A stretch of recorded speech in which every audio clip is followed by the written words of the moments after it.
이야기는 일본에서 시작됩니다. 성공한 37세 남성 미카미는 멋진 삶을 살고 있습니다. 그의 삶에서 유일하게 부족한 것은 여자친구였습니다.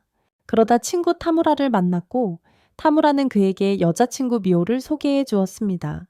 미카미는 친구의 미호와의 약혼을 축하하기 위해 점심 식사에 초대되었습니다. 식당으로 가는 길에 범죄자가 나타났습니다. 타무라는 약혼녀를 보호하려 했지만 미카미가 그를 밀쳐냈고 그는 칼에 찔렸습니다. 범인은 도망쳤지만 미카미는 중상을 입었습니다. 그 순간 미카미의 데이터를 수집하는 파워 시스템이 작동했습니다. 그는 죽고 싶지 않았고 타쿠미는 즉시 구급차를 불렀습니다. 미카미가 죽어가는 동안 그는 동시에 자신을 위한 새로운 몸이 만들어지고 있다는 사실을 몰랐습니다. 그를 위해 죽기 전에 그는 친구에게 자신의 컴퓨터에서 데이터를 삭제하라고 말했습니다. 게다가 그는 미호를 행복하게 해주라고 말하고 눈을 감았습니다. 삶의 마지막 순간에 그는 자신이 몇 가지 압도적인 능력을 얻었다는 것을 알아채지 못했습니다. 몇 가지. 타무라는 슬펐고 그의 가장 친한 친구가 자신의 눈앞에서 죽었습니다. 그 후 미카미는 자신이 어디에 있는지 무슨 일이 있었는지 궁금해했습니다. 그는 찔린 것을 기억했고 왜 고통을 느끼지 못하는지 궁금해했습니다. 미카미가 환생해서 자신의 몸이 이상하다는 것을 알아챘기 때문입니다. 그러고는 자신이 병원에 있지 않다는 것을 깨닫고 어디에 있는지 궁금해했습니다. 그는 슬라임으로 다시 태어나 새로운 몸에 적응하려고 노력했습니다. 더 이상 인간이 아니고 이제부터 슬라임으로 살아야 한다는 사실을 믿을 수 없었습니다. 며칠 후 그는 자신의 새로운 몸이 어떻게 작동하는지 알게 되었습니다. 그는 자신의 몸이 수면이나 음식이 필요 없다는 사실에 놀랐습니다. 그러자 미카미는 할 일이 없어서 식물을 먹는 장면이 나옵니다. 갑자기 그는 자신의 몸속 시스템의 목소리를 들었습니다. 그의 고유한 능력이 포식자라는 것을 알게 되었고 어떻게 능력이 작동해. 그는 먹은 것을 흡수하고 다른 강력한 능력들을 배울 수 있었어. 그 후 그는 먹었던 식물들을 분석했어. 설명이 너무 복잡해서 그는 짜증이 났어.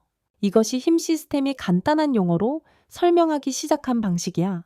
그는 약초를 흡수하여 물약을 만들 수 있다는 것을 알게 되었어.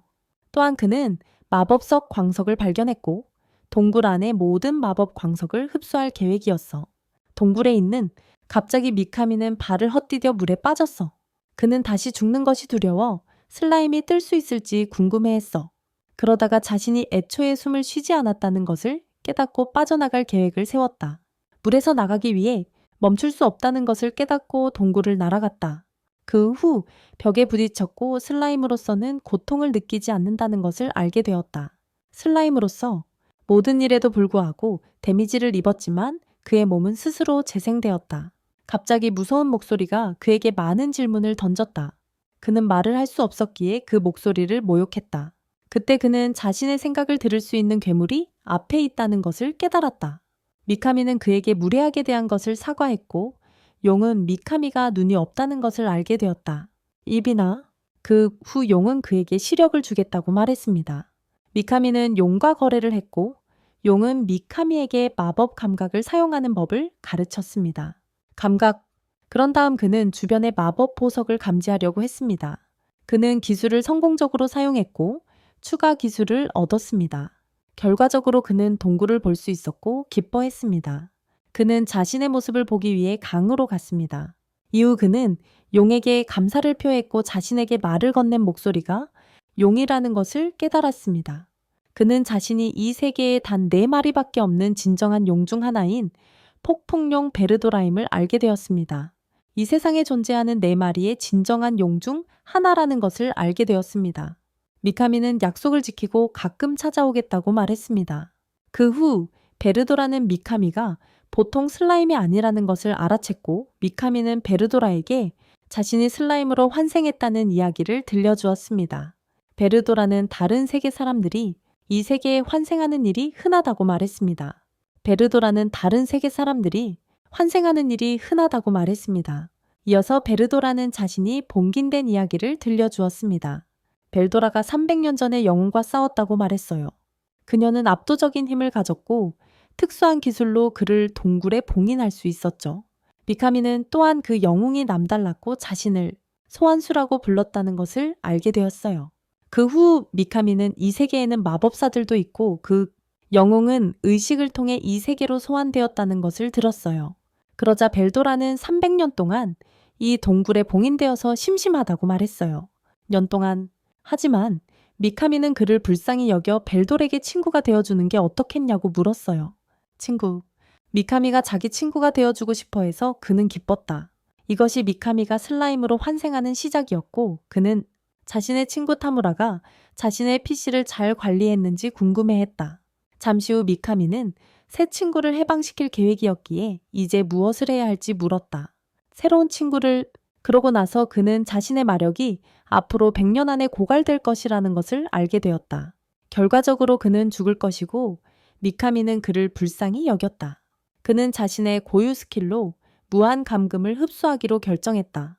불행히도 그의 계획은 실패했고 그는 다른 계획을 생각해야 했다. 힘 시스템이 그들에게 인장을 깨뜨릴 수 있는 옵션을 제시했다. 이어 미카미는 벨돌에게 자신이 그것을 흡수하겠다고 제안했습니다. 자신의 위장에 그는 자신의 독특한 능력으로 무한 감금을 분석하여 언젠가 그를 해방시킬 수 있다고 설명했습니다. 그리고 언젠가 그를 해방시킬 수 있다고 말했습니다. 벨도라는 그의 제안이 흥미롭다고 생각했고 미카미에게 자신의 목숨을 맡겼습니다. 그는 재밌을 것 같다고 말했고 미카미와 거래하는 것을 기대하고 있었습니다. 미카미와 벨도라는 흡수되기 전에 자신이 이름을 지어주겠다고 말했습니다. 그는 또한 미카미도 자신에게 새로운 이름을 지어줘야 한다고 말했습니다. 그래서 그는 그의 새로운 친구에게 템페스트라는 성을 주었고 그는 그것을 좋아했습니다. 그때 벨도라가 자신의 새로운 이름을 리무르라고 했습니다. 그 순간 템페스트 가족이 탄생했고 미카미는 리무르로서의 새로운 삶을 시작했습니다. 리무르 템페스트로서 말이죠. 그는 벨도라를 본긴에서 해방시키겠다고 약속하고 자신의 스킬 프레데터로 그를 흡수했습니다. 하지만 리무르는 친구를 흡수했고 그의 고유 스킬인 현자는 무한감금을 분석하기 시작했습니다. 그리고 블룸룬드 왕국에서 베르하르트 남작이 길드 마스터 퓨즈에게 벨도라 건에 대해 길드가 어떤 조치를 취할 것인지 물었습니다. 베르하르트 남작은 벨도라의 실종 후 주라 대삼님이 제국 지배에 들어갈까봐 두려워했습니다. 퓨즈는 친구에게 편하게 있으라고 말했고 자신이 알아서 하겠다고 약속했습니다. 한편 리무르는 RPG 게임 속 슬라임처럼 동굴을 탐험했습니다. 그는 많은 기술들을 배우고 강력한 물타입 포켓몬처럼 공격할 수 있게 되었습니다. 며칠 후 그는 더 강해졌고 처음으로 몬스터를 만났습니다. 그는 몬스터와 싸우기로 결심했고 단 한 번의 공격으로 그것을 물리쳤습니다. 그러자 그는 몬스터의 기술을 얻을 수 있다는 것을 깨닫고 자신의 포식잡 기술로 몬스터를 흡수했습니다. 몬스터를 흡수한 후 그의 두 번째 고유 기술인 분석이 작동하여 새로운 기술들을 그의 기술 목록에 추가했습니다. 리무르는 널리 강력한 몬스터들을 쉽게 물리칠 수 있는 최강의 슬라임이었습니다. 승리 후 그는 몬스터들을 흡수하여 그들의 능력을 자신의 것으로 만들었습니다.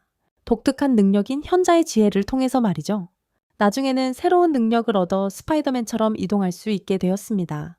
그는 슬라임으로서의 새로운 삶을 즐겼고 말하는 능력도 얻었습니다. 때때로 부상을 입기도 했지만 그의 몸은 즉시 재생되었습니다. 몇 주 후 그는 동굴 밖으로 이어지는 거대한 문을 발견했습니다. 문이 열려있는 것을 보고 놀란 그는 동굴 안으로 들어온 모험가들에게서 숨었습니다. 동굴 안으로 말이죠. 리무르는 이 세상 사람들을 처음으로 보았고 그들의 힘이 얼마나 강력한지 알게 되었습니다. 시스템이 전 세계 모든 언어를 번역할 수 있게 되었습니다. 그 후 한 모험가가 투명화 스킬을 사용하자 리무르는 기회를 틈타 동굴 밖으로 나왔습니다. 리무르는 자신이 숲속에 있다는 것을 알았고 오랜 시간 만에 햇빛을 보게 되어 기뻤습니다. 갑자기 고블린 무리가 나타났지만 리무르는 그들을 두려워하지 않았습니다.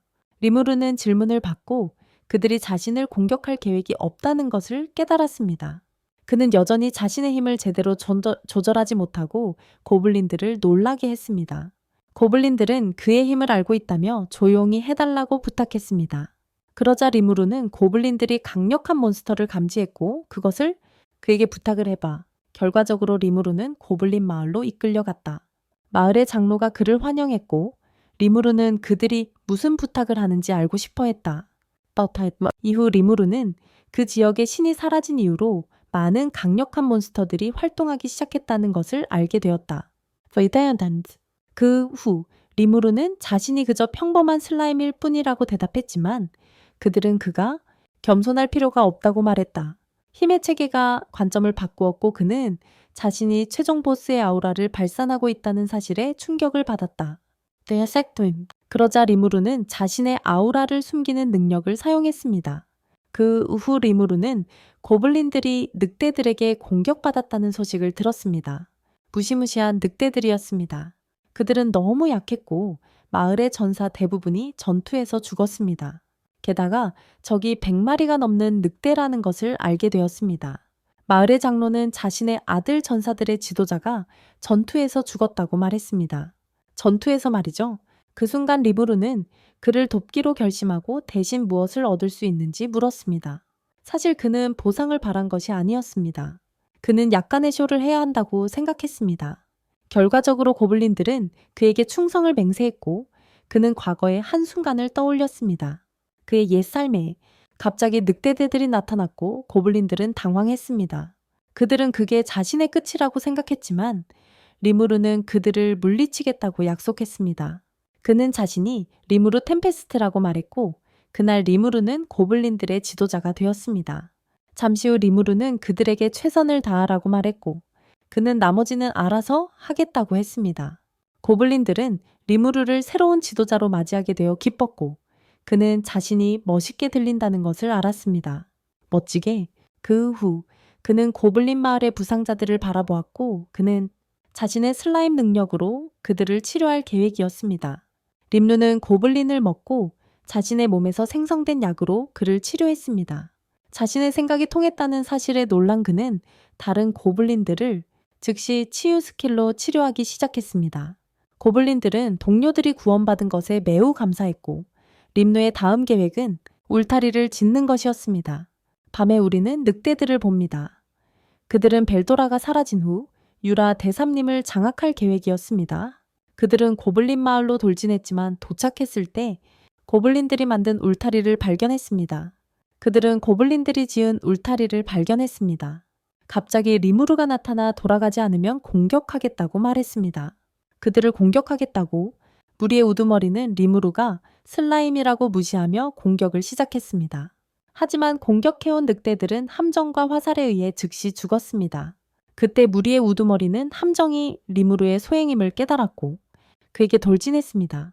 리무르는 두려워하지 않았고 적은 그의 함정에 걸려들었습니다. 그러고는 물의 칼날 기술을 사용해 그를 제거했습니다.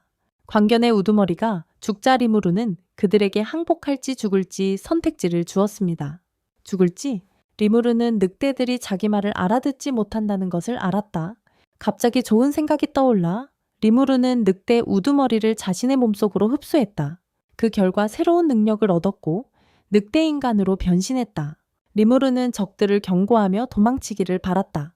하지만 그의 계획은 통하지 않았고 싸움이 벌어질 것이라고 생각했다. 갑자기 늑대떼가 그에게 절을 하고 새로운 무리의 우두머리로 인정했다. 결국 고블린 마을은 구해졌고 리무르는 늑대들의 우두머리가 되었다. 다음날 아침 리무르는 새로운 추종자들을 어떻게 할지 몰랐다. 그래서 그는 그들에게 짝을 지어 함께 살라고 했습니다. 게다가 그는 그들을 그룹으로 나눌 계획이었지만 그들의 이름을 몰랐습니다.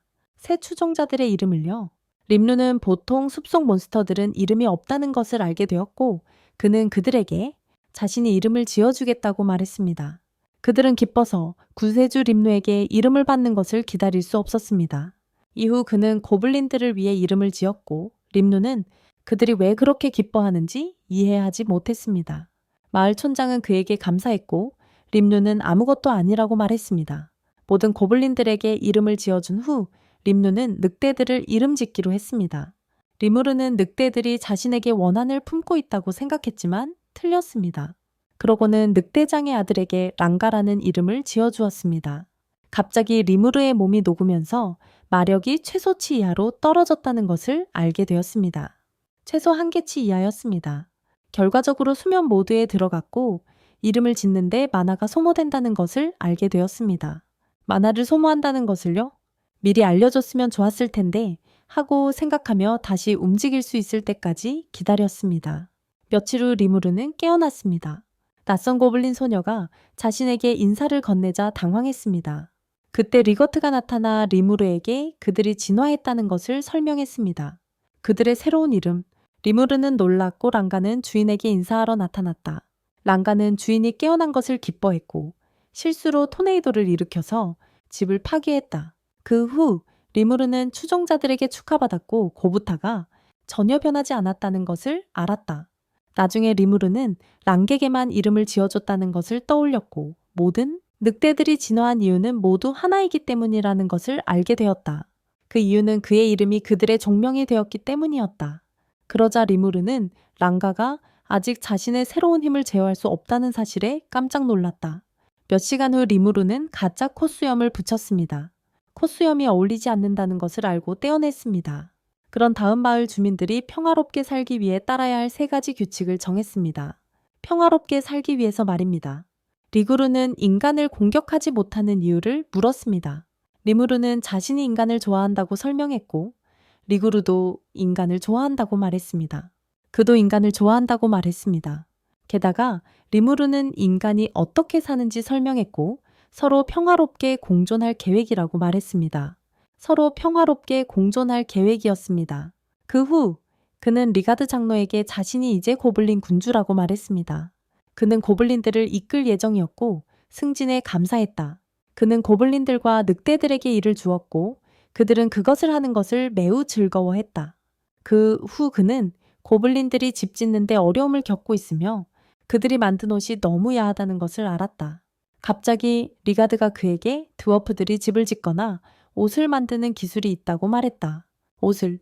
그는 그 정보에 기뻐했고 드워프들을 만날 계획을 세웠다. 그런 다음 그는 자신이 없는 동안 리가드에게 마을을 돌봐달라고 부탁했다. 그 후 리무르는 소규모 그룹과 함께 드워프들을 만나러 떠났다.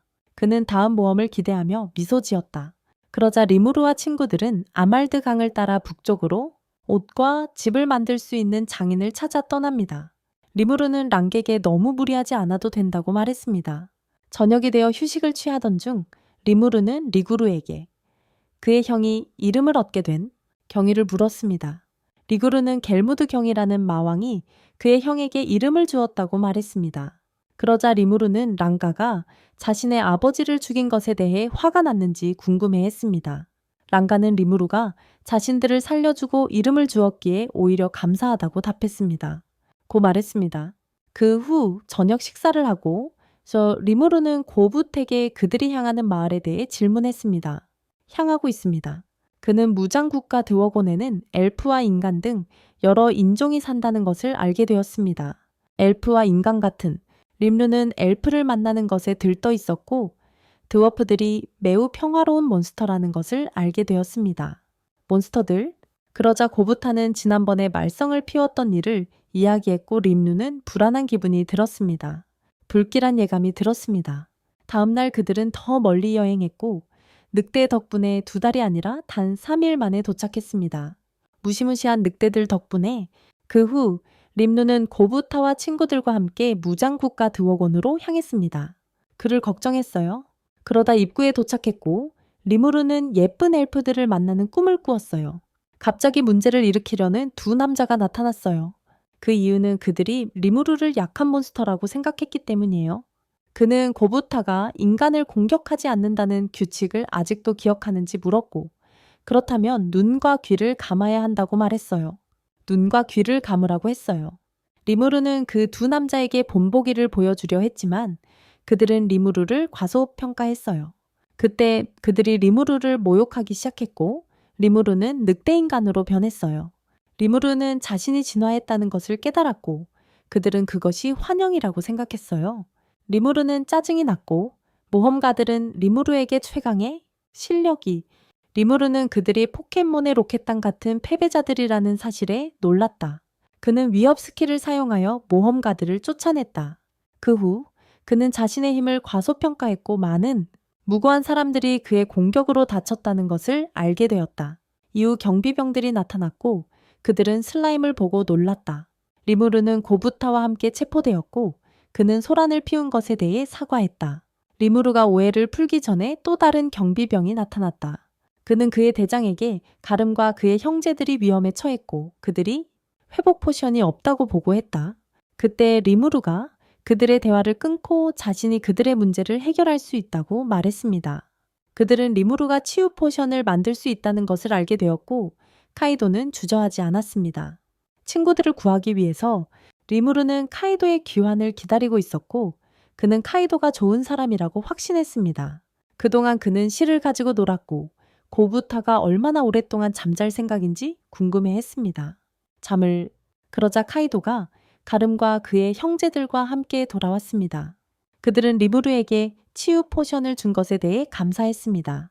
그 후 카이도 또한 리무르에게 감사했고 리무르가 대장장이를 찾고 있다는 것을 알게 되었습니다.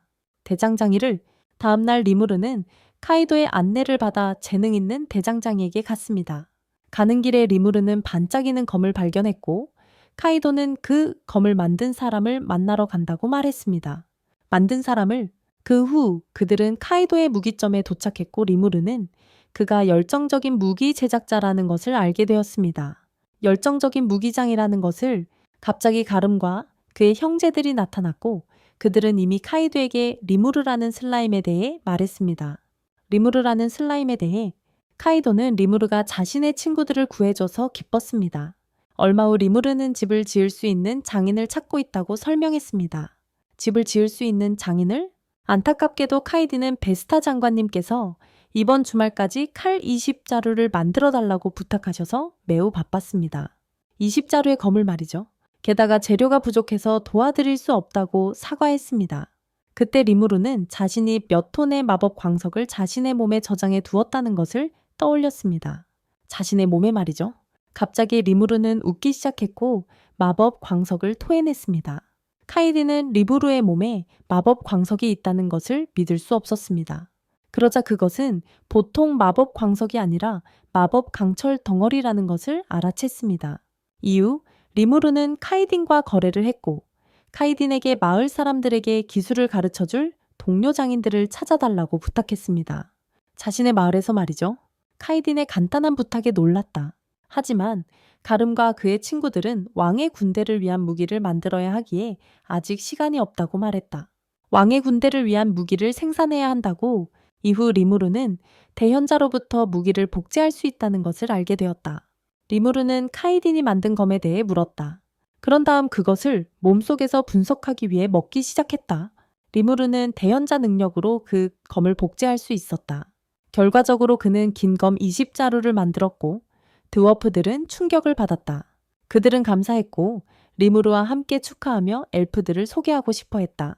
리무르는 참을 수 없었고 나이트클럽에서 엘프들을 만날 생각에 들떠 있었다. 그가 도착하자 예쁜 요정들이 그를 맞이했고 요정들은 리무르가 귀엽다고 생각했습니다. 그들은 리무르를 껴안고 싶어 했고 그는 요정들로 이루어진 자신의 하렘을 즐겼습니다. 소년들은 그가 즐거운 시간을 보내고 있음을 알았고 그는 이 멋진 경험에 감사했습니다. 잠시 후 카이디는 리무르에게 단 몇 초 만에 자신의 검과 완벽하게 똑같은 검을 만들어내는 그의 능력에 감탄했다고 말했습니다. 리무르는 그가 매우 재능 있는 대장장이이기 때문에 가능했다고 대답했습니다. 그러고 나서 리무르는 바텐더에게 와인을 따라달라고 부탁했고 그는 그것을 헹구어낼 계획이었습니다. 그런 다음 리무르는 바텐더에게 와인을 따라달라고 부탁했고 그는 그것을 헹구어낼 계획이었습니다. 그녀를 리무르가 즐거운 시간을 보내는 동안 고붓하는 감옥에서 여전히 자고 있었습니다. 휴대폰.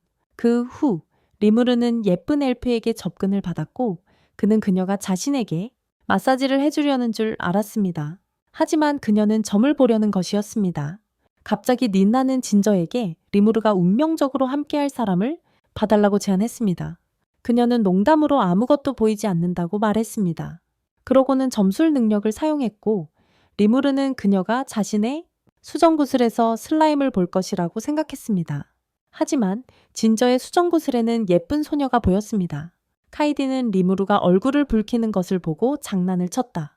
그때 베스타 장관이 나이트클럽에 나타났고 그는 문제를 일으킬 계획이었다. 그는 20자루의 장검을 제 시간에 만들 수 없다는 것을 알고 있었고 카이딘이 이미 배달되었다고 대답하자 충격을 받았다. 카이딘이 이미 배달되었다고 대답하자 놀랐다. 결과적으로 베스타 장관은 리무르에 대해 불평하기 시작했고 카이딘에게 그런 천한 괴물을 고급 장소에 데려오면 안 된다고 말했다. 바텐더가 그를 진정시키려 했지만 그는 리무르에게 술을 뿌렸다. 리무르는 침착했지만 카이딘은 베스타의 얼굴을 때렸다. 그는 베스타가 자신의 새 친구 리무르를 대하는 방식에 화가 났고 그 결과를 알고 있었다. 그의 행동에 대해서 갑자기 카이딘이 리무르에게 자신의 마을에서 장인으로 일하고 싶은지 물었습니다. 마을에? 리무르는 카이딘이 자신의 마을에 살고 싶어 한다는 사실에 기뻤지만 일이 예상대로 순조롭게 풀리지는 않았습니다. 매끄럽게 흘러가지 않았습니다. 하지만 카이도와 몇몇 경비병들이 나타났고 그들은 그들을 체포할 수밖에 없었습니다. 감옥에 도착했을 때 리무르는 고부타가 여전히 자고 있다는 사실에 놀랐습니다. 카이디는 친구들에게 미안하다고 말했지만 그들은 화내지 않았습니다. 그 후 리무르는 그들이 재판을 받게 될 것이라는 사실을 알게 되었습니다. 그는 또한 카이딘의 과거 베스타가 그의 선동자였다는 것을 알게 되었습니다. 베스타는 그가 농민 가문 출신이라는 이유로 그를 실해요했습니다. 그러자 카이딘은 베스타의 마법 병사 프로젝트가 실패했다고 말했습니다. 그는 프로젝트 실패에 대해 카이딘을 비난했고 카이딘은 책임을 졌습니다. 결과적으로 그는 왕실 근위대를 떠났고 베스타는 여전히 그에게 원한을 품고 있었습니다. 갑자기 그는 베스타가 사실 나쁜 사람이 아니라 그냥 엄청난 사람이라고 말했습니다. 그래서 카이딘은 이제부터 리무르의 마을에 살기로 결심했고 그의 친구들은 그를 동행하기로 계획했습니다. 몇 시간 후 고부타가 깨어났고 리무르는 그를 나중에 데리러 갈 것이라고 말했습니다. 다음날 아침 그들은 법정으로 끌려갔습니다. 그때 가젤 두아르고 폐하께서 나타나셨고 리무르는 그에게 절했습니다. 리무르는 가젤 폐하를 보고 놀랐고 가젤이 강력한 전사라는 것을 감지했습니다. 재판이 시작되었고 프랭크 카프리오 판사는 그들에게 일어서라고 말했습니다. 그때 판사에게 무슨 일이 있었는지 설명되었고 카이딘은 자신의 변호사가 매수되었다는 것을 알았습니다. 베스타는 카이딘을 없애려 했고 리무르는 그의 거짓말에 충격을 받았습니다. 그 후 판결이 내려졌고 리무르는 불길한 예감이 들었습니다. 결과적으로 카이딘과 그의 친구들은 20년간의 강제 노역형을 선고받았습니다. 광산들, 갑자기 가젤 왕이 오랜 친구 카이딘에게 말을 걸었고 그들은 즉시 절을 했습니다. 그는 카이딘에게 자신의 부대에 돌아올 의향이 있는지 물었습니다. 하지만 카이딘은 거절하며 가젤에게 자신이 주인을 찾았다고 말했습니다. 병사들은 그의 무례함에 대해 그를 처벌하려 했지만 가젤은 그에게 화가 나지 않았습니다. 가젤은 카이딘의 편이었고 그를 처벌할 의향이 전혀 없었습니다.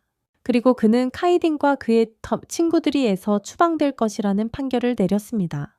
드워건, 잠시 후 가젤은 충직한 신하를 잃었다고 말했습니다. 베스타는 카이딘이 천한 자에게 충성을 맹세했기 때문에 배신자라고 대답했습니다. 슬라임, 갑자기 가젤이 무언가 오해했다고 말했습니다. 그는 카이딘이 마법 병사 프로젝트에 전혀 관여하지 않았다는 것을 알고 있었습니다. 그러고는 베스타에게 진실을 말하라고 요구했고 리무르가 만든 S급 회복 포션을 보여주었습니다. 베스타는 그렇게 희귀한 포션을 본 적이 없었고 리무르가 그것을 만들었다는 사실에 놀랐습니다. 만들었다는 것을 알고 그 순간 베스타는 자신이 무엇을 잘못했는지 깨달았습니다. 그는 항상 위험 있는 가젤을 존경해왔고 언제부터 잘못된 길을 선택했는지 궁금해했습니다. 하지만 그는 용서를 구했고 자신에게 실망했습니다. 한편 카이도는 친구 카이딘에게 작별 인사를 했습니다. 그는 리무르에게 친구들을 잘 돌봐달라고 부탁하며 그들에게 작별 인사를 했습니다. 그러자 우리는 가젤이 리무르 안에 엄청난 힘을 감지했기 때문에 전 세계 그를 감시하라고 명령하는 것을 봅니다. 며칠 후 길드 마스터 퓨즈가 카발에게 주라 대삼림에서의 일이 어떻게 되었는지 물어보는 것을 봅니다. 그리고 카발은 숲이 극도로 위험했고 길드 마스터 퓨즈는 적어도 그들이 죽지 않은 것에 대해서라도 다행이라고 생각해야 한다고 말했습니다. 그 후 카발은 베르도라의 실종을 확인했습니다. 길드장 퓨즈는 이 보고서를 걱정했고 3일 안에 모험가들이 숲 주변을 조사할 것이라고 말했습니다. 모험가들은 더 긴 휴식을 원했기에 충격을 받았습니다. 카발과 그의 친구들은 더 긴 휴식을 원했기에 충격을 받았습니다. 그들이 새로운 임무에 대해 불평하자 뒤에서 가면을 쓴 여자가 나타났습니다. 그녀 또한 주라 대삼님에 갈 계획이었고 함께 가도 되는지 물었습니다. 일이 나는 좋다고 했고 서로 자기소개를 했습니다. 결과적으로 시즈는 그들이 3일 후에 떠날 것을 알게 되었습니다. 그런 다음 리무루가 늑대인간으로 변신하는 것을 보고 그는 랑객에 새로운 것을 가르칠 계획이었습니다. 공격! 그는 뿔로 강력한 번개를 만들어냈고 그것은 거대한 바위를 박살낼 힘을 가졌습니다. 거대한 바위를? 랑가는 그의 주인에게 감명받았고 리무루는 앞으로 공격을 사용할 때 조심해야 한다는 것을 알았습니다. 그 후 그들은 그의 마을로 돌아왔고 그는 평화로운 하루를 즐겼습니다. 무장국가 드워간에서 돌아온 지 몇 주가 지났습니다. 카이지는 고블린들에게 무기를 만드는 방법을 보여주었습니다. 한편 다른 드워프들도 정착하여 고블린들에게 많은 새로운 것을 가르쳤습니다. 결과적으로 리무르와 고블린들은 새로운 것을 건설하는 데 순조롭게 나아가고 있었습니다. 그때 리무르는 드워간에서 돌아왔을 때를 떠올렸습니다. 그날 리구르드는 근처 고블린 마을에서 다른 고블린들이 보호를 구하려고 여기 왔다고 말했습니다. 리무르는 그들을 자신의 마을에 환영했고 마나를 재충전해야 했습니다. 리무르는 그들을 자신의 마을에 환영했고 마나를 재충전할 필요가 있었습니다. 사흘 후 그는 마을을 돌아다니다가 늑대 소환을 가르치고 있는 고부타를 발견했습니다. 새로운 고블린들에게 흉폭한 늑대 소환하는 법을 가르치고 있었습니다. 리무르는 고부타가 해냈다는 사실에 놀랐습니다. 그때 우리는 고부타가 감옥에 갇힌 채 잊혀졌다는 것을 알게 되었습니다. 고부타는 흉폭한 늑대를 소환하는 법을 배우고 감옥에서 탈출할 수 있었습니다. 하지만 고부타는 재능이 있었음에도 불구하고 최고의 스승은 아니었습니다. 한편 리글드가 나타났고 그는 이제 고블린 왕이었습니다. 그는 리무르에게 그의 아들이 숲에서 수상한 무리를 발견했다고 말했습니다. 보고에 따르면 인간 무리였습니다. 그러자 카바와 그의 친구들이 숲속 괴물 무리로부터 도망치는 모습이 보입니다. 그들은 죽을 것이라고 생각했지만 시즈가 갑자기 멈췄습니다. 그녀는 괴물들을 물리칠 계획이었고 마법 검을 뽑았습니다. 그녀는 공격을 시작하고 화염구 마법을 시전했습니다. 몇몇 괴물들이 살아남았고 시즈는 괴물들을 물리치기 위해 돌진했습니다. 그녀는 전투에서 승리했고 모험가들은 그녀에게 감명을 받았습니다. 싸움이 끝났다고 생각했을 때 괴물이 깨어났습니다. 시즈는 제때 반응했지만 알 수 없는 이유로 쓰러졌습니다. 마지막 순간에 리무르가 나타나 그녀를 구했습니다. 그들은 목소리를 듣고 슬라임이 자신들 앞에 나타난 것에 놀랐습니다. 리무르는 시즈에게 가면을 돌려주며 그녀가 자신과 함께할 운명이라는 것을 기억했습니다. 운명의 상대. 나중에 리글드는 모험가들에게 점심을 가져다 주었다고 말했고 리무르는 도움이 필요한 사람들을 도왔다고 자랑스러워했습니다. 그의 봉사정신에 감탄했습니다. 하지만 그는 오두막에 들어가자 현자는 그가 이전에 동굴에서 3명의 모험가들을 만났다고 말했습니다. 그 후 리글이 그들에게 리무르가 주인이라고 말하자 그들은 놀랐습니다. 그러고는 농담을 했지만 시즈만 웃는 것을 알아챘습니다. 그들은 리무르에게 자신들을 소개했고 리무르는 시즈가 마치 일본 여성처럼 행동하는 것을 알아챘습니다. 리무르는 또한 그들이 아기가 없고 그들의 길드 마스터가 그들에게 주라 대삼님 주변을 조사하라는 임무를 주었다는 것을 알게 되었습니다. 저녁에 그는 시즈를 만나 이야기를 나누러 갔습니다. 그녀는 그에게 몇 가지 질문을 했고 그가 일본 출신인지 궁금해했습니다. 리무르는 전생에 자신이 일본인이었다고 대답했고 그녀는 그를 만나서 기뻤습니다. 리무르는 자신이 어떻게 이 세계에 환생했는지 말했고 그녀는 자신이 이 세계로 소환되었어. 그는 그녀가 전쟁에 있던 시절 일본에 살았다는 것을 알게 되었어. 전쟁. 림루는 시즈에게 전쟁 후 일본의 모습을 보여주는 스킬을 사용했어. 그러자 그녀는 전쟁 후 일본의 모습을 보았어. 그녀는 일본에 평화가 온 것을 기뻐하며 어머니도 이 모습을 보셨으면 좋겠다고 생각했어. 림루는 이 세계에도 평화로운 곳을 만들겠다는 자신의 목표에 대해 이야기했어. 갑자기 시즈가 쓰러졌고 그는 걱정했지만 시즈는 괜찮다고 말했어. 잠시 후 카이진이 나타나 림루와 함께 중요한 일이야. 한편 시즈는 일본 전쟁으로 어머니를 잃었지만 자신은 다른 세계로 소환되어 살아남았던 기억을 떠올렸다. 소환한 남자는 그녀를 실패작이라 부르며 도움을 청했고 떠나기 전에 그녀에게 불의 친화력이 있다는 것을 알고 이프리트를 몸에 담아주었다. 그 후 시즈는 자신의 몸에 이상이 생겼다는 것을 느꼈다. 그리고 깃털 하나가 땅에 떨어지고 괴물이 런의 성을 침입했다. 그 괴물은 대마법사왕이 보낸 것이었고 런을 죽여 다음 마왕이 되려 했다. 괴물은 대마법사왕이 보낸 것이었고 런을 죽여 다음 마왕이 되려 했다. 런은 두려워하지 않았고 이프리트에게 적을 제거하라고 명령했다. 시즈는 런의 명령을 거역할 수 없었고 적의 공격을 받았다. 그 순간 이프리트가 불꽃으로 방역했고 시즈는 강력한 화염 마법으로 적을 물리쳤다. 런은 감명받았고 시즈를 자신의 성의 경호원으로 삼을 계획을 세웠다. 몇 년 후 시즈는 숲속에 있었다. 피리노는 작은 여우를 발견했고 시즈에게 비밀로 해달라고 부탁했다. 그 후 이름을 지어주자는 생각이 들었고 피츠라고 부르기로 했다. 그 순간 괴물이 진화하기 시작했고 그들은 놀랐다. 집으로 돌아가는 길에 시즈는 피츠를 성 안으로 데려올 수 없다고 경고했다. 성에 있지만 피리노는 런이 자신이 그를 계속 갖도록 허락할 거라고 확신했어요. 하지만 그녀는 틀렸고 시즈는 불의 정령 이프리트 때문에 이상하게 행동하기 시작했어요. 이프리트는 둘을 적으로 분류하고 강력한 마법으로 없애기로 결정했어요. 주문으로 자신의 몸을 되찾았을 때 그녀는 자신이 괴물이 되었다는 것을 깨달았어요. 그러자 시즈는 악몽에서 깨어났어요. 그 순간 이프리트가 그녀의 몸을 지배하려 했지만 실패했어요. 시즈는 자신이 동료들에게 위험하다는 것을 알고 떠나기로 계획했어요. 나중에 리무르가 나타나 그녀가 원하는 만큼 머물러도 된다고 말했어요. 좋아요. 그녀는 그에게 감사를 표하며 아직 할 일이 있다고 말했습니다. 림루는 그녀의 목표가 자신을 이 세계로 소환한 사람을 찾는 것이라는 것을 알게 되었습니다. 림루는 그녀가 무언가를 망설이고 있다는 것을 눈치채고 언제든지 와도 된다고 말했습니다. 시간에 이어서 이리나는 그녀에게 함께 여행을 계속할 건지 물었습니다. 시즈는 아주 즐거웠지만 이리나를 위험에 빠뜨리고 싶지 않다고 대답했습니다. 그래서 그녀는 정중하게 제안을 거절했습니다. 그 후 시즈와 이리나를 기다리는 카발과 귀도를 보게 됩니다. 갑자기 이프리트가 시즈의 몸을 빼앗으려 했습니다. 이번에는 막을 수 없었고 그녀의 가면은 부서졌습니다. 결과적으로 폭풍운이 몰려들었고 이프리트는 그의 힘을 풀어놓았습니다. 림루는 그들이 괜찮은지 물었고 그들은 혼란스러워했습니다. 이리나는 시즈를 걱정했고 카발은 그녀가 전설의 화염의 정복자라는 모험가라는 사실에 충격을 받았습니다.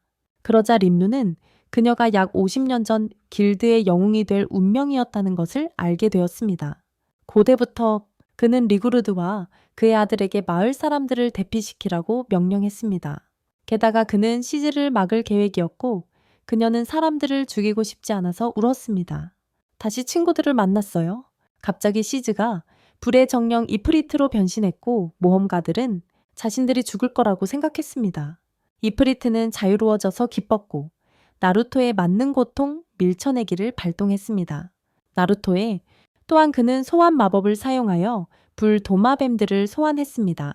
갑자기 카발이 소원에 의해 명령받은 텐도페인과 싸울 것이라고 말했습니다. 왜냐하면 그들은 시즈를 구하고 싶었기 때문입니다.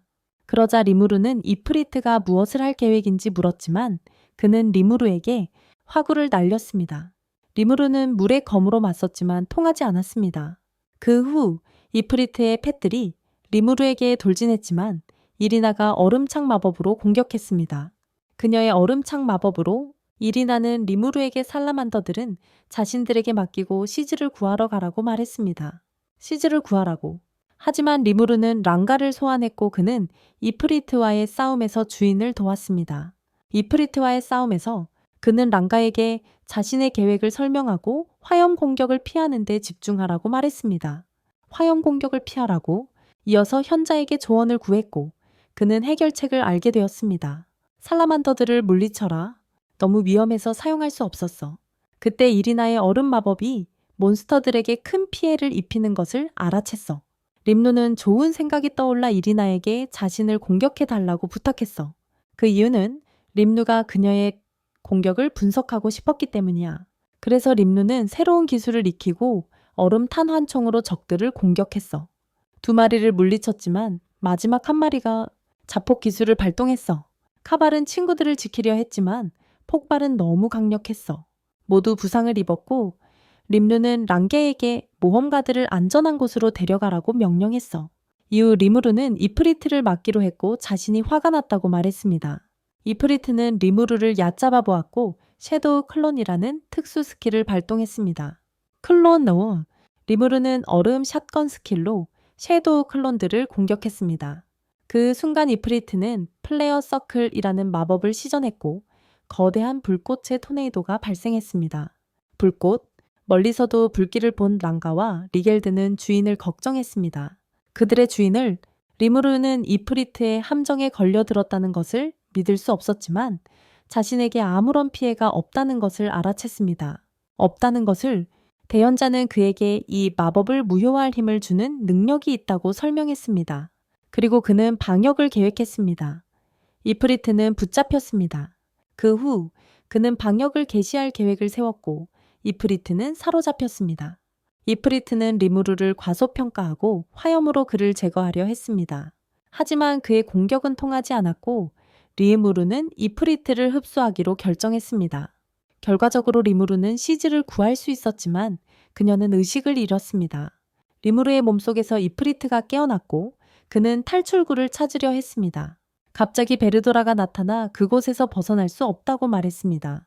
몇 시간 후 시즈가 깨어나 리무르에게 감사를 표했습니다. 그녀는 남은 시간이 얼마 없다는 것을 알고 리무르에게 자신의 이야기를 하고 싶어 했습니다. 이후 리무르는 이프리트가 그녀에게 친구를 죽이게 했다는 것을 알게 되었습니다. 그럼에도 불구하고 그녀는 마왕런을 계속 섬겼습니다. 어느 날 영웅이 나타났고 그녀의 삶은 변하기 시작했습니다. 런은 성을 버렸지만 어떤 이유에서인지 그녀의 몸은 영웅과 싸우기로 결정했습니다. 영웅과 시즈는 자신이 즉시 죽을 것이라고 생각했지만 목숨을 건졌습니다. 그 후 그녀는 영웅에게 구출되었고 감정이 되돌아왔습니다. 그녀는 시즈에게 마법 저항력을 높이는 가면을 주어 이프리트의 힘을 억제할 수 있도록 했습니다. 이프리트의 힘을 그 후 그녀는 이 세계에 대해 더 많이 배우기 시작했고 많은 사람들을 구했습니다. 이프리트의 힘, 시즈는 영웅과 함께 여행하는 것을 즐거워했지만 어느 날 그녀는 사라졌습니다. 그녀는 매우 슬펐지만 고통받는 사람들을 구할 수 있도록 더 강해지기로 결심했습니다. 고통받는 사람들을 구하기 위해서요. 시간이 지나면서 그녀는 더 강해졌지만 이프리트를 억누르는 것도 더욱 어려워졌습니다. 힘들어졌습니다. 하지만 그녀는 은퇴하여 학교에서 강사가 되기로 결심했습니다. 다른 세계 아이들을 위한 학교였습니다. 그녀는 아이들과 함께한 즐거운 시간들을 떠올리며 행복했다고 말했습니다. 학생들과 함께한 소중한 시간들을요. 그 후로 평화로운 나날들이 이어졌고 모두들 성장했습니다. 심지어 모든 길들을 감독하는 대장로가 된 자도 있었습니다. 이어 그녀는 마지막에 레런을 찾을 계획이라고 말했습니다. 마지막 여정에서 좋은 동료들을 만날 수 있었기에 슬퍼하지 않았습니다. 갑자기 시즈는 리무르에게 일본 이름이 무엇이냐고 물었고 그는 미캄이라고 대답했습니다. 죽기 전에 그녀는 리무르에게 부탁을 했습니다. 그녀는 이 세계에 흡수되는 것을 원치 않기에 리무르에게 자신을 먹어달라고 요구했습니다. 세계에 그것이 그녀의 마지막 부탁이었고 리무르는 그녀의 소원을 들어주고 싶었습니다. 그는 또한 그녀가 찾고 있던 사람의 이름을 물었습니다. 시즈는 런에게 답하고 2번째 부탁을 했습니다. 그 순간 리무르는 그녀의 마지막 소원을 들어주고 런을 찾겠다고 약속했습니다. 시즈는 죽었고 현자는 그에게 포식자 스킬을 사용할지 묻습니다. 결과적으로 시즈는 흡수되었고 그녀는 저승에서 깨어났습니다. 그녀는 어머니를 만났고 세상과 행복하게 작별 인사를 할 수 있었습니다. 나중에 이리나는 시즈를 걱정했고 그녀를 방문하고 싶어 했습니다. 갑자기 리가르드가 오두막에 들어왔고 랑가는 그 사람이 리무르임을 감지했습니다. 나중에 리무르는 모험가들에게 시즈가 죽었다고 설명했습니다. 그들은 충격을 받고 혼란스러워했고 리무르는 자신의 본래 모습으로 변신하여 거짓말을 하지 않았다는 것을 증명했습니다. 이리나는 시즈가 죽은 것을 매우 슬퍼했지만 시즈의 부탁대로 림누에게 먹히는 것을 존중했습니다. 그러고는 림누가 그들에게 시즈가 그들과 함께 정말 즐거운 시간을 보냈지만 세 사람 모두가 약간 위험한 성향이었다고 말했습니다. 다음날 아침 모험가들은 림누의 마을을 떠날 계획을 세우고 그의 환대에 감사를 표했습니다. 갑자기 그들은 림누에게 다시 인간의 모습으로 변신할 수 있는지 물었습니다. 그 이유는 시즈에게 감사를 표하고 작별 인사를 하고 싶었기 때문입니다. 이리나는 울기 시작했고 그들은 시즈가 그리울 것이라고 말했습니다. 마을을 떠나기 전에 림누는 그들에게 새로운 장비를 선물할 생각을 했습니다. 리무르가 그들에게 S급 장비를 주고 자신의 장인들을 소개했다는 사실을 그들은 믿을 수 없었습니다. 그의 장인들에게 소개해 주었습니다. 카이진과 3명의 드워프 형제들이 유명했기에 모험가들은 충격을 받았습니다. 유명했습니다. 그들은 그렇게 좋은 장비를 만들어준 카이진과 드워프들에게 감사했습니다. 그 후 그들은 마을을 떠나 리무르에게 작별 인사를 했습니다. 나중에 리무르는 시즈를 위한 무덤을 만들었고 시즈를 울린 마왕런에게 자신의 약속을 지키고 싶어 했습니다. 시즈를 울린 마왕런을 때려 눕히겠다는 약속을 지키고 싶었습니다. 결과적으로 리무르는 새로운 목표를 얻었고 다시 슬라임으로 돌아갔습니다. 그때 더위에 실신한 오크가 보입니다. 갑자기 이름과 음식을 주려는 수수께끼의 인물이 나타났습니다. 그 수수께끼의 인물은 자신을 겔무드라고 소개했습니다. 그 후 그는 겔드라는 이름을 얻었고 언젠가는 주라 대삼님을 차지하게 될 운명이었습니다. 몇 주가 지나고 리무르의 마을 발전은 계속되었습니다. 카이진과 드워프 형제들은 옷과 도구를 만들었고 리글드 휘하의 고블린 군주들은 마을 통치 체계를 만들었습니다. 모든 것이 순조롭게 진행되었고 리무르는 무언가를 시험해 보려고 집으로 들어갔습니다. 리무르는 모방 능력을 사용하여 인간으로 변신할 계획이었습니다. 다음으로 위대한 현자가 그에게 분신술을 분석했다고 말했습니다. 그는 즉시 그것을 시험해 보았고 성공적으로 자신의 복제체를 만들 수 있었습니다. 그 순간 그는 자신이 남자아이인지 여자아이인지 궁금해했습니다. 림루는 자신이 둘 다 아니며 LGBTQ 클럽에 속한다는 것을 알게 되었습니다. 그는 또한 자신의 성인 형태를 만들 수 있다는 것을 알게 되었습니다. 능력을 시험한 후 그는 다시 일하러 가기로 했습니다. 나중에 그는 이제 음식 맛을 볼 수 있다는 것을 깨달았고 기뻐했습니다. 그는 친구들과 저녁 식사를 하기로 했습니다. 결과적으로 리그루드는 그의 사랑하는 주인을 위해 잔치를 준비할 계획이었습니다. 림누는 그 잔치를 기대하고 있었고 거기에 쌀이 있는지 궁금해했습니다. 그 후 리그루를 만나 그들과 저녁을 함께 하겠다고 말했습니다.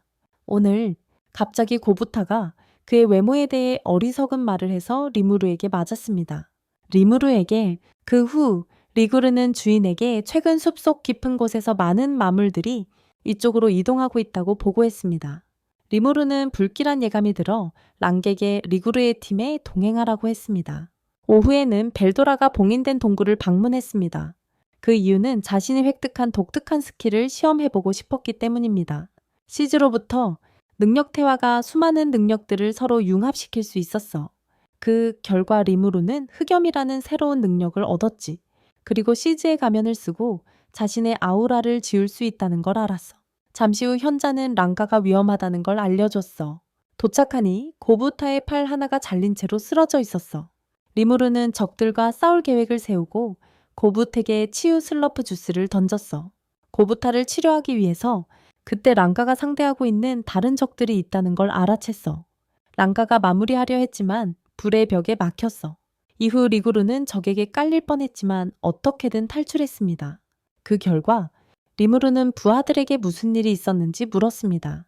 적 중 하나가 다른 고블린들에게 수면 마법을 걸었다는 것을 알게 되었습니다. 그리고 리무르는 적이 오우거라는 것을 알고 오우거에 대한 자신의 생각을 완전히 바꾸었습니다. 그는 평화적인 해결책을 찾기 위해 그들과 대화하려고 했습니다. 그들이 적대적이지 않았다는 것을 알고 있었습니다. 그렇지 않았다면 리무르의 친구들은 죽었을 것입니다. 갑자기 리무르는 모욕을 당했고 그들은 리무르가 악마라고 생각했습니다. 리무르는 큰 오해가 있음을 깨달았다. 그는 그들을 진정시키려 했지만 오우거 무리의 우두머리는 듣지도 않았다. 그래서 리무르는 그들과 싸우기로 결정하고 랑게게의 분홍색 머리에 오우거를 죽이지 말고 돌봐주라고 명령했다. 랑가는 그가 혼자서 5마리의 오우거와 싸우려는지 물었고 그는 지지 않을 거라고 대답했다. 것이다. 잠시 후 우두머리가 리무르를 죽이려 했지만 그는 쉽게 피했다. 그러자 리무르는 마비의 숨결을 사용하여 첫 번째 오우거를 재웠다. 갑자기 그는 보라색 머리의 오우거에게 공격을 받았고 그녀가 큰 가슴을 가졌다는 것을 알아챘다. 리무르는 스파이더맨 능력으로 그녀를 묶었고 바로 다음 공격을 막았습니다. 다음 공격을 그 후 오우거 2마리만 남았고 리무르는 그들에게 계속 싸울 건지 물었습니다. 오우거 중 한 마리는 리무르의 능력 이름을 모두 알고 있었고 우두머리에게 경고했습니다. 갑자기 리무르는 싸움을 멈출 수 있냐고 물었지만 우두머리는 여전히 그를 악마라고 생각했습니다. 하지만 그들이 오크들에게 패했다는 것을 알게 되었고 리무르는 오해를 풀려고 했습니다. 하지만 실패했고 그의 팔 하나가 잘렸습니다. 결국 실패했고 리무르의 팔 하나가 잘렸습니다. 리무르의 친구들은 걱정했지만 그는 괜찮다고 말했습니다. 리무르는 방심할 수 없다는 것과 적들이 다음 공격을 계획하고 있다는 것을 알았습니다. 다음 공격을 개시하려 했습니다. 적들이 공격하기 전에 그는 초고속 재생 능력을 사용하여 자신을 치유했습니다. 오우거들은 이에 충격을 받았고 우두머리는 화염 마법을 걸었습니다. 하지만 그의 오우거 화염 마법은 리무르가 불에 대한 저항력이 있었기에 아무런 피해를 주지 못했습니다. 불에요. 그러자 리무르는 진심을 다하기로 결심하고 자신의 진정한 힘을 보여주고 싶어 했습니다. 그는 추가 능력을 활성화하여 검은 화염으로 이루어진 불꽃 소용돌이를 일으켰습니다. 갑자기 그는 자신의 힘을 보여주기 위해 마법으로 돌을 공격했습니다. 리무르는 이것으로 적들이 항복하여 오해를 풀 수 있기를 바랐다. 하지만 그의 계획은 실패했고 오우거 두목은 계속 싸울 의지를 보였다. 그때 갑자기 분홍머리 오우거가 나타나 큰 오빠를 막았다. 리무르가 적이 아니라는 것을 알고 있던 그녀는 싸움을 멈추자고 말했다. 그녀는 리무르가 적이 아니라는 것을 알고 있었고 그에게 싸움을 멈추자고 말했다. 싸움을 멈추라고 말했다. 그러자 리무르는 마법을 멈추고 오해를 풀려고 했다. 리무르는 자신을 소개하며 오우거 두목에게 자신이 슬라임이라고 설명했다.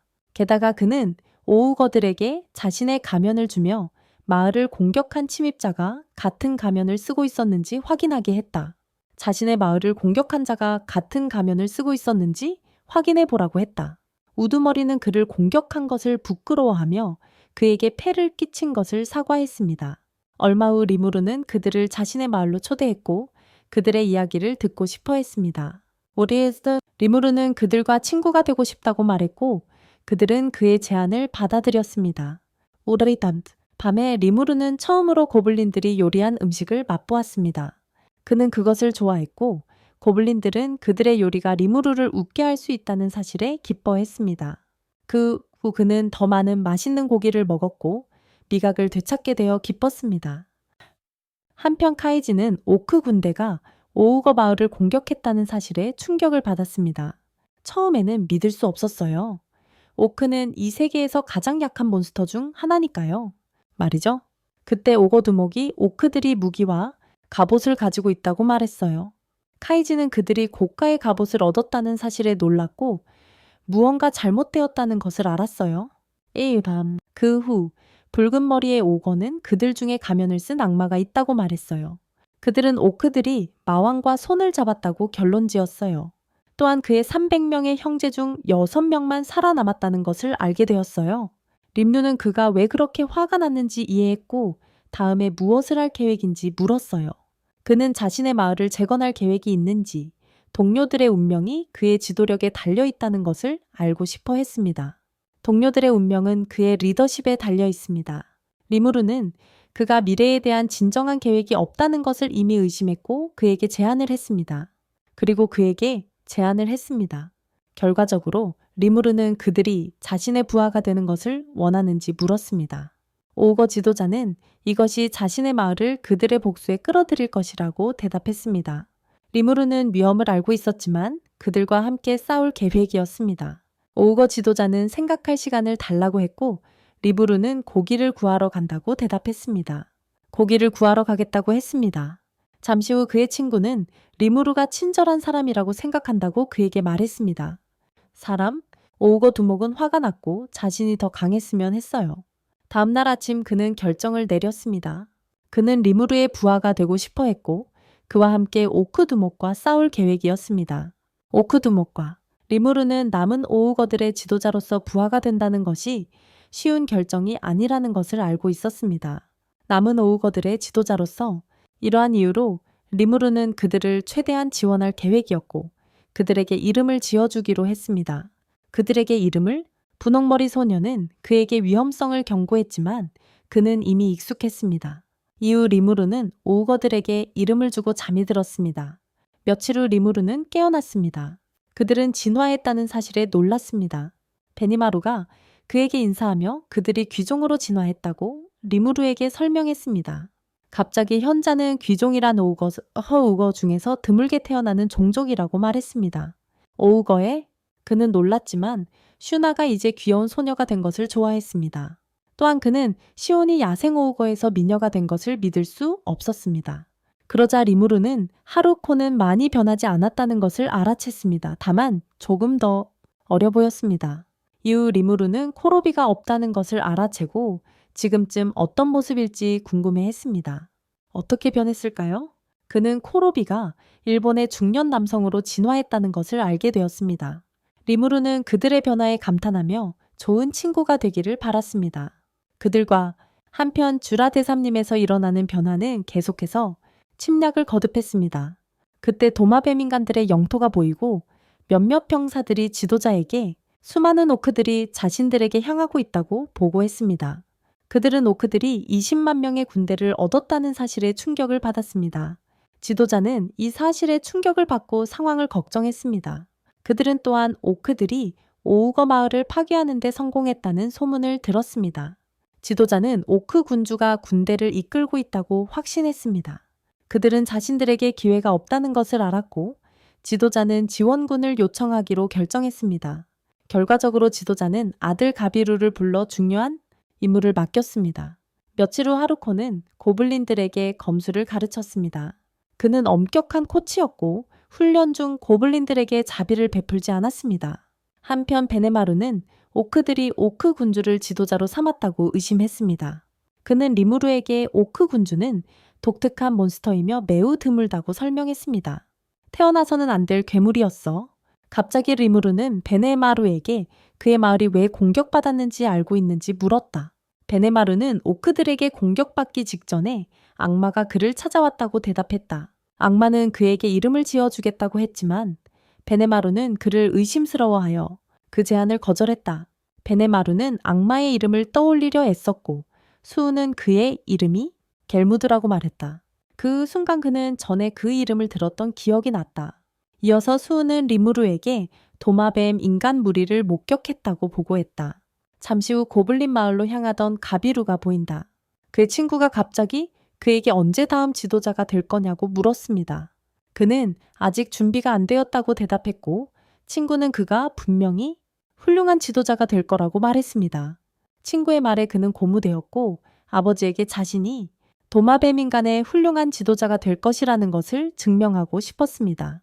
그는 오크들을 물리친 후 도마뱀 인간 지도자의 자리를 차지하겠다고 부하들에게 약속했습니다. 베니마루와 그의 동료들이 리무르 마을에 정착한 지 며칠이 지났습니다. 만화가 가득한 헬모스 고치에서 슈나가 비단천을 만들었습니다. 그때 리무르가 나타났고 그녀는 그를 보고 기뻐했습니다. 그리고 리무르가 나타났고 그녀는 그를 보자 기뻤습니다. 그 후 그녀는 그에게 난쟁이 형제들과 정말 즐거운 시간을 보냈다고 말했습니다. 그러자 시온이 리무르의 비서이자 경호원이었다는 것을 알게 됩니다. 곧이어 그들은 리무르를 두고 싸웠는데 둘 다 그를 사랑했기 때문입니다. 자신의 주인을 리무르는 누구를 더 좋아하는지 물었습니다. 그는 실수할 수 없다는 것을 알고 어떻게든 질문을 피했습니다. 오후에 그는 베네마루와 다른 오우거들에게 시온이 자신에게 점심을 만들어 주었다고 말했습니다. 리무르는 그들에게 함께할 건지 물었지만 그들은 정중하게 거절했습니다. 리무르는 베네마루가 땀을 많이 흘리는 등 이상하게 행동하는 것을 알아챘습니다. 잠시 후 시온이 나타났고 그는 그녀가 요리를 못한다는 것을 알게 되었습니다. 리무르는 시온이 요리를 못한다는 것을 기진들이 처음부터 알고 있었다는 것을 깨달았고 그들에게 화가 났습니다. 음식을 보니 독성 포켓몬 뮤크가 생각났습니다. 무서웠지만 먹기로 했습니다. 그러자 리무르는 끔찍하게 생긴 죽을 먹으려고 했지만 이상한 점을 알아챘습니다. 뭔가 잘못되었다는 것을요. 그는 무심코 고부타의 입에 숟가락을 넣었고 고부타는 즉시 독이 들었고 끔찍한 고통을 겪었습니다. 한편 시온은 리무르에게 꾸중을 들었고 다음에는 베니마루에게 먼저 음식을 대접하라고 말했습니다. 베니마루에게 먼저 음식을 대접하라고 했습니다. 그 후 가비루가 7,000 마리의 고블린들을 설득해서 오크와의 싸움을 도왔다는 것을 알게 되었습니다. 그들의 싸움을 말이죠. 결과적으로 동료들에게 칭찬을 받고 최고의 간지남이 된 기분이었습니다. 그 후 리무르의 마을에 대해 알게 되었고 리무르는 하급 슬라임이라고 생각했습니다. 하급 슬라임이라고요? 그는 리무르를 자신의 부하로 만들 계획이었고 그의 동료들은 그를 믿었습니다. 몇 시간 후 리무르는 코로비와 카이진이 즉시 절친이 되었다는 것을 알게 되었습니다. 절친이 되었대요? 2시간 동안 전문적인 이야기를 나누었는데 리무르는 그들의 대화 내용을 전혀 이해하지 못했습니다. 하나도요. 갑자기 리구르드가 나타나 리자드맨 사절이 도착했다고 보고했습니다. 그리고 리무르는 경호원들과 함께 리자드맨 사절을 맞이하러 갔습니다. 그때 가빌루가 나타나 자신을 파워레인저라고 생각했습니다. 그의 행동은 우스꽝스러웠고 리무르는 그가 태어날 때 머리를 다친 줄 알았습니다. 그리고 가빌루는 리무르에게 섬기겠다고 제안했고 시온은 화가 나서 리무르를 으깨버릴 뻔했습니다. 그러자 가빌루는 오크들이 주라대삼님을 침략하고 있다고 말했습니다. 그들에게 최선의 선택은 그를 섬기는 것이었다. 그 순간 그는 앞에 고블린이 없다는 것을 깨닫고 그들이 잘못된 마을에 왔다고 생각했다. 한편 리무르는 동맹을 맺는다는 그의 생각을 고려했다. 갑자기 베니마루가 그를 죽여도 되냐고 물었고 리무르는 무심코 허락했다. 그는 제때 그를 막았고 가비루는 리무르를 내려다보았다. 그러자 그는 랑가를 소환했고 가비루의 동료들은 그 앞에 있는 거대한 짐승이 늑대인간이라고 생각했다는 사실에 충격을 받았다. 그 후 가비루는 랑가를 칭찬하며 그렇게 위험 있는 늑대는 약한 슬라임을 상대해 그는 또한 리무르를 쓰러뜨리겠다고 말했고 그의 동료들은 그를 응원했다. 랑가는 가빌루가 자신의 소중한 주인을 모욕한 것에 화가 났고 그를 죽일 계획을 세웠다. 가빌루를 잠시 후 고부타가 나타났고 그들은 그가 독에 대한 저항력을 얻었다는 것을 알게 되었다. 독에 대한 저항력을 이후 고부타는 전투에 투입되었고 그는 혼란스러워했다.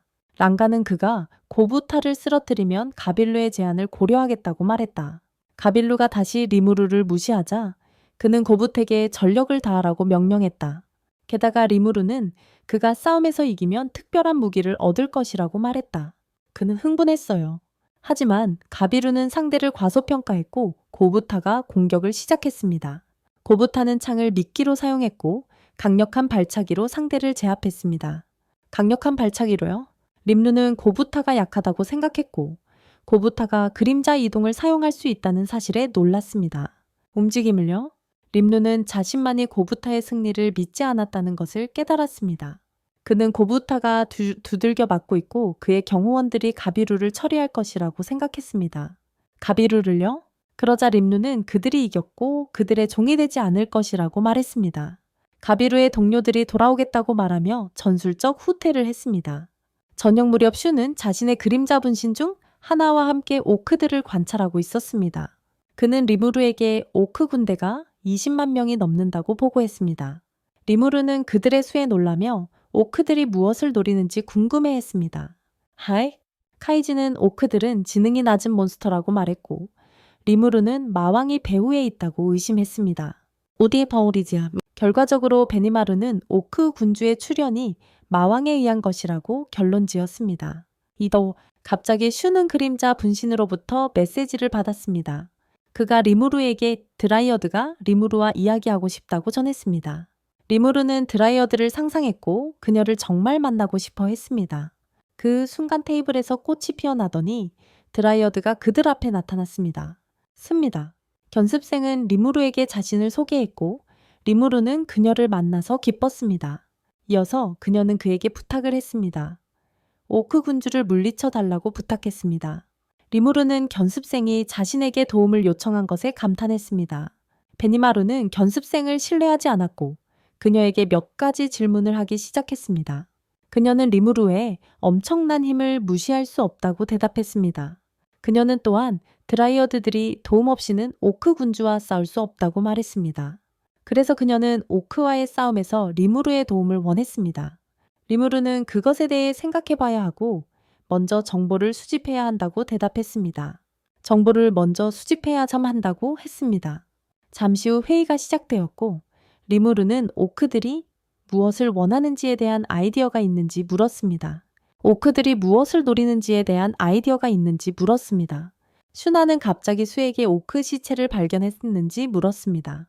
베니마루는 리무르에게 오크들이 군대를 먹일 보급품을 어떻게 얻는지 모르기 때문에 이상하다고 설명했습니다. 오크들이 군대를 먹일 보급품을 어떻게 조달하는지 모르기 때문에 이상하다고 설명했습니다. 그러자 트레이니는 그것은 굶주림이라는 독특한 스킬 때문이라고 설명했습니다. 오크 군주가 가진 그 스킬 때문에 오크들은 동족이나 적을 먹습니다. 그리하여 시체의 힘을 흡수한다. 림누는 오크 군주가 대삼님의 괴물들의 힘을 유지하려는 의도에 놀랐다. 주라 대삼님의 괴물들의 힘을 유지하려는 것을 보고 놀랐다. 위험에도 불구하고 림누는 함께라면 오크 군주를 물리칠 수 있다고 확신했다. 오크 군주를 물리칠 수 있을 거라고. 그때 수련생은 마왕이 오크 군주를 나타나게 했다고 말했다. 그 구루 수련생은 다시 도와달라고 부탁했고 그는 현잭의 조언을 구했다. 갑자기 시오는 림누가 세계에서 가장 강하고 오크 군주는 상대가 되지 않는다고 말했다. 결과적으로 림누는 어쩔 수 없이 강력한 오크와 싸우기로 결정했다. 주여, 그의 친구들은 그를 지지하고 싶어 했고 매우 고무되어 있었습니다. 나중에 리무르는 도마뱀인들과 동맹을 맺을 계획을 그들에게 이야기했습니다. 갑자기 수가 도마뱀민족 족장과의 대화 임무를 그에게 맡길 수 있다고 말했습니다. 도마뱀민족에 그래서 그들은 도마뱀인들과 연합하여 오크들을 공격하기로 결정했습니다. 오크들을 그러자 나타난 가빌루와 그의 열렬한 팬이 그가 살아있다는 사실에 기뻐하는 모습이 보입니다. 한편 가빌루는 고부타가 리무르 마을의 진정한 주인이라고 생각했습니다. 그 직후 악마 라플라스가 나타나 자신이 의 부하라고 말했습니다. 겔무드님, 가비루는 그를 보고 기뻐했고 겔무드님이 자기 편이라고 생각했습니다. 그러자 라플라스는 가비루를 설득하여 족장 자리를 맡게 했습니다. 그는 또한 가비루가 가장 똑똑하지 않다는 것을 알고 있었습니다. 결과적으로 가비루는 자신의 영토로 돌아가 그곳을 족장 자리로 삼기로 결정했습니다. 그러자 도마뱀 인간들의 영토에 거의 도착한 오크들을 보게 됩니다. 족장은 그들이 이길 가능성이 없다는 것을 알고 기적을 바랐습니다. 갑자기 침입자가 면담을 요청했다는 보고를 받았습니다. 족장은 즉시 그 사람의 강한 기운을 감지하고 그를 들여보냈습니다. 그 후 수우는 자신을 소개하고 주인의 전가를 전하고 싶다고 했습니다. 주인에 이어 수우는 주인이 리자드맨과 동맹을 맺기를 원한다고 말했습니다. 족장은 드라이어드를 동맹으로 얻은 수우의 주인 리무르에 대해 알게 되었습니다. 갑자기 한 병사가 리무르라는 강력한 전사에 대해 들어본 적이 없다고 말했습니다. 족장은 병사에게 침묵하라고 명령했고 화가 났습니다. 수우는 그의 목을 베려고 했지만 족장은 동료의 무례함에 대해 사과했습니다. 무례함. 수우는 무례한 병사를 용서했고 족장은 그런 강력한 부하를 거느린 리무르가 위대한 지도자임을 이해했습니다. 위대한 지도자임을 그 후 수우는 주인에게 이름을 받고 기진으로 진화했다고 말했습니다. 오데무 족장은 그들의 제안이 생존을 위한 유일한 해결 책임을 알고 있었습니다. 갑자기 그는 또 다른 조건을 내걸었는데 그것은 리무르를 만나는 것이었습니다. 수우는 그 조건을 받아들였고 7일 후 리무르 함께 이곳으로 돌아올 계획이었습니다. 이어서 그는 동료들에게 퇴7일 후 증왕군이 올 것이라고 말했습니다. 나흘이 지나자 도마뱀 인간들은 남은 사흘을 버틸 수 있을지 궁금해했습니다. 갑자기 가비루가 돌아와서 아버지에게 7,000원짜리 고블린을 설득했다고 보고했습니다. 그들에게 도움을 줄 것이라고 말이죠. 그리고 아버지에게 방역을 개시하지 않은 이유를 물었고 아버지는 그에게 증원군을 기다리는 계획을 설명했습니다. 갑자기 가비루가 움직이기 시작했고 그는 족장 자리를 원했습니다. 그 후 그는 경비병들에게 그들을 감옥에 가두라고 명령했고 그의 가족은 그에게 실망했습니다. 나중에 가비루는 그의 열렬한 팬 1획에서 전설적인 포세이돈 소용돌이 창을 받았습니다. 1번 팬에게서 말이죠. 그는 그 강력한 무기로부터 받은 엄청난 힘을 느꼈습니다. 동료들은 가비루를 기대하고 있었고 그는 오크들에 대한 방역을 계획했습니다.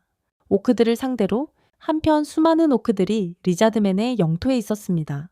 그때 가비루는 추종자들에게 방역을 명령했습니다. 그들은 많은 적들을 물리쳤지만 이것은 큰 실수였습니다. 그 이유는 이것이 오크들을 막지 못하고 안에 오히려 더 강하게 만들었기 때문입니다.